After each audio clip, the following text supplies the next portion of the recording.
se retrouve pour la rubrique C'est mon histoire. Aujourd'hui, j'ai la grande joie d'avoir un frère avec nous, Olivier Buadès. Buadès, est-ce que je l'ai bien dit, Olivier? Oui, tu l'as bien dit. Oui, bonjour, tu vas bien? Ça va bien, merci et toi? Ça va très bien, merci.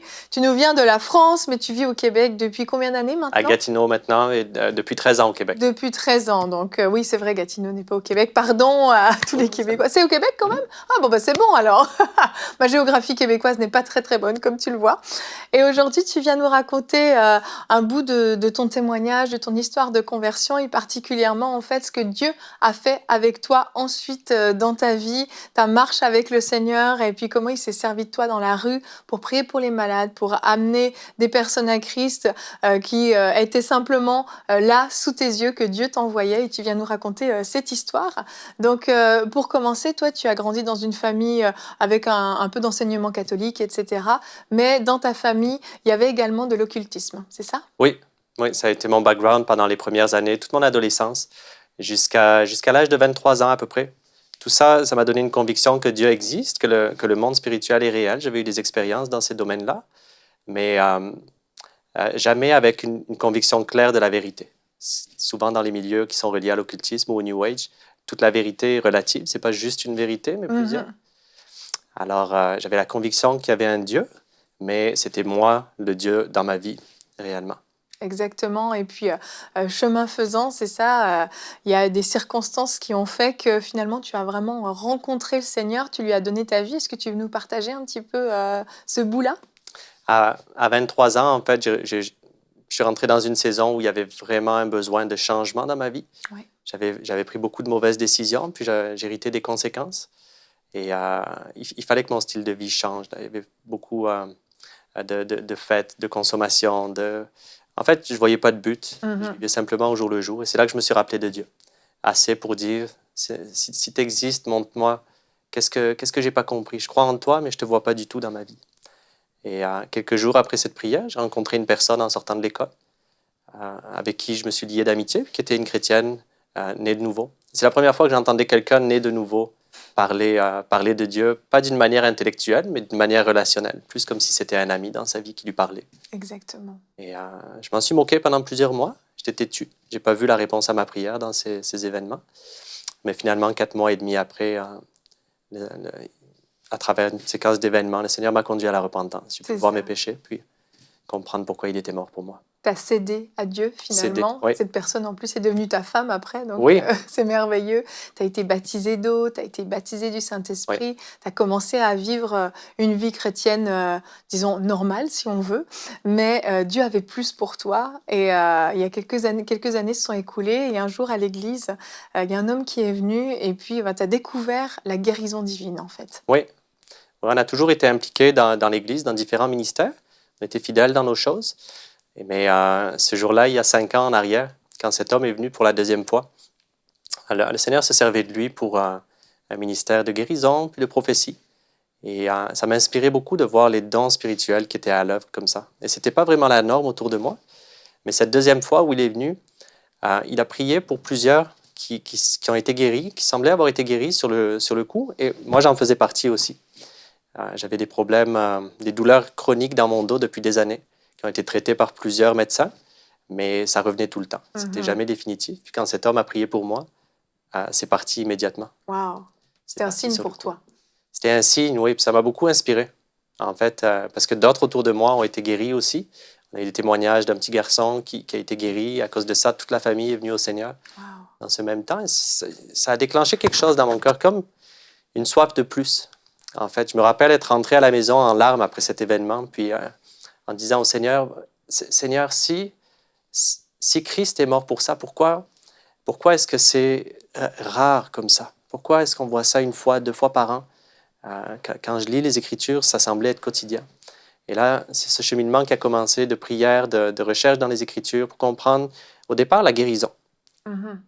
Et c'est ça, tu as cherché, tu as fouillé jusqu'à commencer à l'expérimenter. Ça a commencé avec une collègue de travail, c'est ça?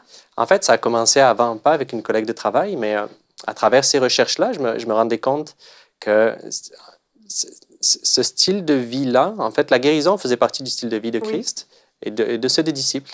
Et en lisant le le livre des Actes, notamment dans cette période-là où je cherchais la face de Dieu, je voyais que ça semblait être courant, pas juste pour certaines personnes, mais pour tous, comme le disciple Ananias, qui m'avait beaucoup inspiré. Dieu l'avait utilisé, il avait entendu la voix du Saint-Esprit, il avait guéri l'apôtre Paul, il l'avait conduit au Seigneur.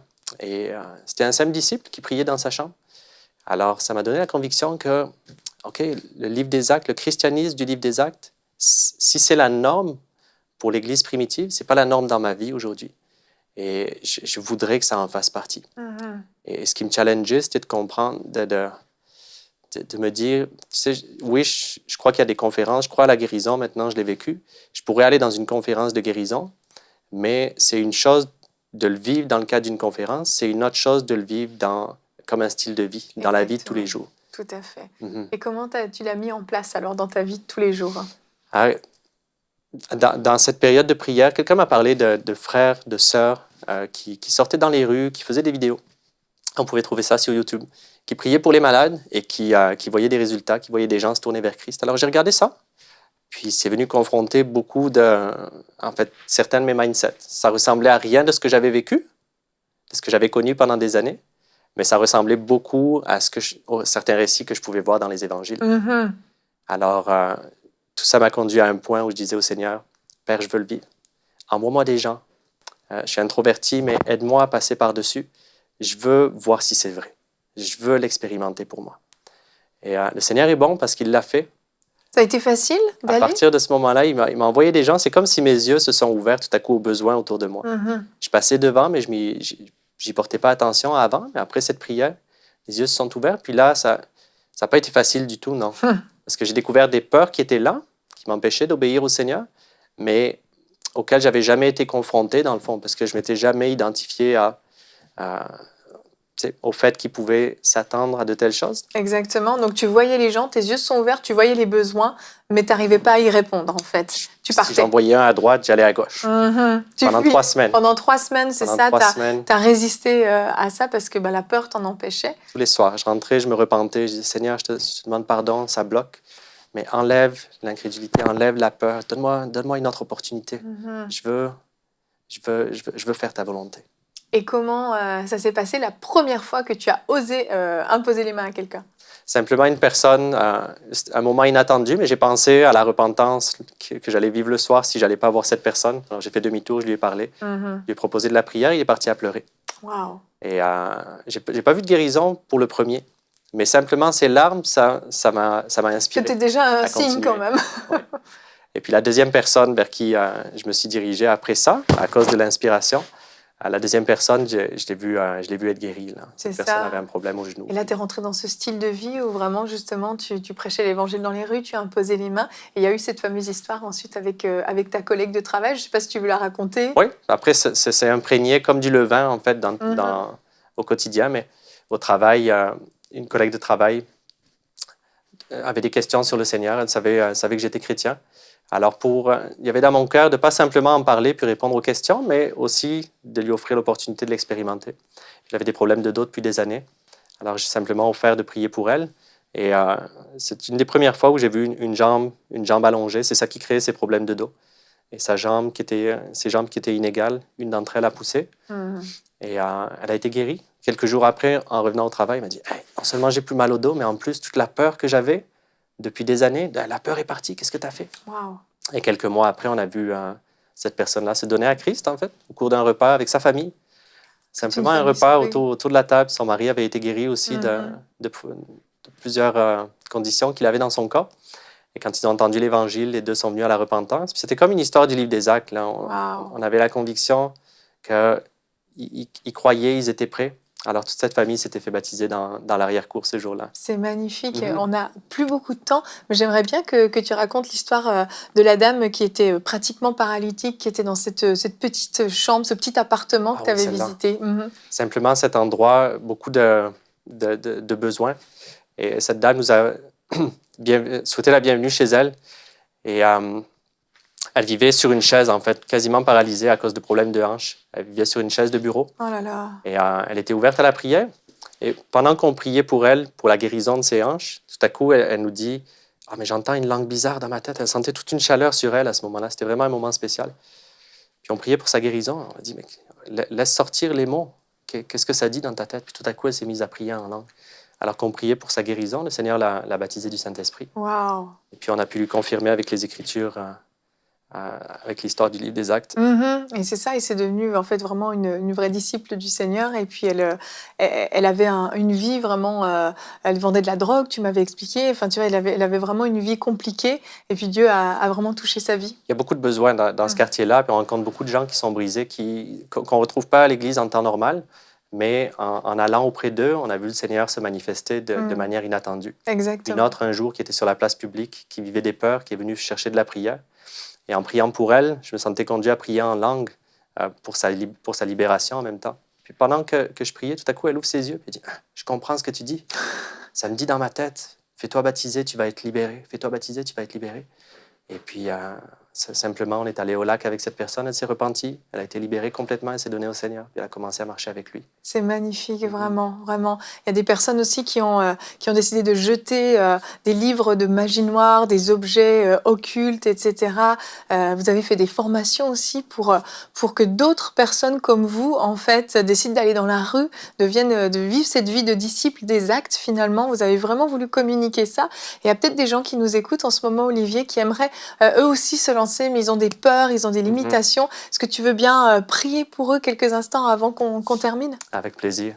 J'aimerais t'encourager. Si tu vis ça, simplement de regarder aux Écritures, puis l'apôtre Paul nous dit « Imitez-moi comme j'imite Christ ». Ça veut dire que chaque croyant, chaque disciple est prêt et qualifié. S'il est né de nouveau, s'il a reçu le Saint-Esprit, il est qualifié. Alors j'aimerais juste prier pour toi maintenant.